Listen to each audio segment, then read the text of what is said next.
को देखने के लिए सब्सक्राइब करें हमारा चैनल। जैसा कि इल्म था कि बहन मायावती प्रेस कॉन्फ्रेंस करके वो दूसरे चीजों पर ठिकरा फोड़ेंगी, अपने संगठन, अपने पदाधिकारी और अपने कार्यकर्ताओं पर, और खासतौर पे अपने खुद की कार्यप्रणाली पर सवाल नहीं उठाएंगी। अगर एक राजनीतिक पार्टी का सुप्रीमो इतनी बड़ी हार के बावजूद भी अगर बहानेबाजी करते हैं तो मुझे लगता है कि उसकी विचारधारा की जो बनाई हुई पार्टी है उस पर मुझे लगता है कि जो जन अवाम टूट के पड़ता है या उसके जो फॉलोअर है वो लगातार घटेंगे। आप देख सकते हैं कि 2012 के बाद में 2022 से का जो चुनाव है उसमें 12 में विधानसभा चुनाव में बहन मायावती और जो बसपा की जो स्थिति थी बहुत ही खराब स्थिति रही। वो विपक्ष में थी लेकिन लगभग 78 विधानसभा सीटें आईं। उसके बाद 2014 में लोकसभा जो चुनाव हुए उसमें शून्य पर आकर वो टिक गई।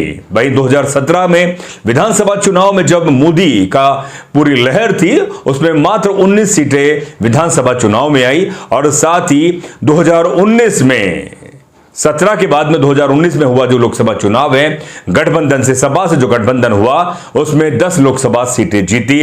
और वहीं आज की बात करें 2022 में उन्हें मात्र 1% माफ कीजिएगा 1 वोट मिला, 1 सीट मिली है और 13% लगभग उन्हें वोट मिला है।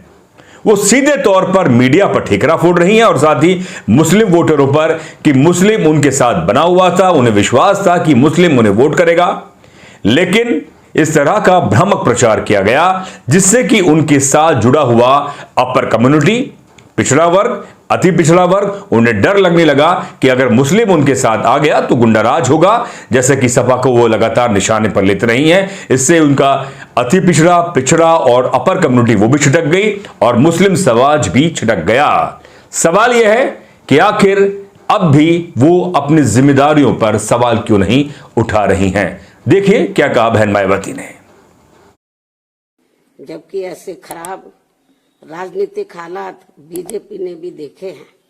जब आजादी के बाद से काफी लंबे समय तक देश में राज करने का मौका यहाँ की जनता ने इनको नहीं दिया था, बल्कि यूपी में भी सन 2017 से पहले भाजपा की स्थिति यहाँ कोई खास अच्छी नहीं थी। और अब इसी प्रकार कांग्रेस पार्टी भी लगभग उसी हालत से गुजर रही है जिस खराब हालत से पहले भाजपा गुजर चुकी है। इसलिए कल आए चुनाव परिणाम आगे के लिए सबक, जिसके परिप्रेक्ष्य में यहाँ मैं ये कहना जरूरी समझती हूँ कि मुस्लिम समाज का वोट यदि दलित समाज के साथ मिल जाता, जैसा कि बंगाल के चुनाव में टीएमसी के साथ मिलकर भाजपा को धराशायी करने का चमत्कार परिणाम दिया था, तो फिर वैसे ही परिणाम यहाँ भी दोहराए जा सकते थे। साथ ही ये लोग हमेशा इस तथ्य को ऐन वक्त पर भूल जाते हैं कि केवल बीएसपी ही यूपी में भाजपा को सत्ता में आने से रोक सकती है, सपा नहीं। इनकी इसी गलत सोच का ही ये नतीजा है कि भाजपा फिर से सत्ता में वापस यहाँ आ गई है। और यदि यूपी में तिकोना संघर्ष हुआ होता, जिसकी पूरी संभावना भी थी, तो तब यहाँ यूपी के परिणाम बीएसपी की अपेक्षा के मुताबिक आते तथा फिर भाजपा को सत्ता में आने से रोक लिया जाता। अर्थात कुल मिलाकर मुस्लिम समाज बीएसपी के साथ तो लगा रहा, किंतु इनका पूरा वोट समाजवादी पार्टी की तरफ शिफ्ट कर गया। और इनके इस गलत फैसले से बीएसपी को बड़ा भारी नुकसान ये हुआ कि बीएसपी समर्थक अपर कास्ट व ओबीसी समाज की विभिन्न जातियों में भी ये डर फैल गया कि सपा के सत्ता में आने से दोबारा यहाँ जंगल राज आ जाएगा और फिर ये लोग भी भाजपा की तरफ चले जाएंगे।